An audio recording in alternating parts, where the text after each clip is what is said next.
Lord Ayyappa, the celibate warrior deity, is uniquely believed to be the son of both Shiva and Vishnu, making his origin and the sacred site of Sabarimala especially intriguing.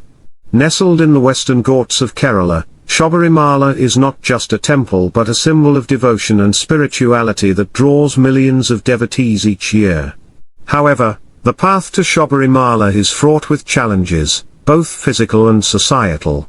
The pilgrimage tests the faith and endurance of devotees while sparking debates about tradition versus modernity. Delving into the rich history and legends of Lord Ayyappa, we learn about his miraculous birth, his mission to destroy evil, and the sacred rituals that surround his worship. The climax of Lord Ayyappa's journey, his ascension to Sabarimala after vanquishing the demoness Mahishi, marks a moment of transformation, symbolizing the victory of good over evil. This event deeply resonates with pilgrims, inspiring them to undertake the arduous journey to the temple. Ultimately, the journey of Lord Ayyappa and the pilgrimage to Sabarimala encapsulate the essence of devotion, sacrifice, and spiritual enlightenment, connecting devotees to the divine and to each other.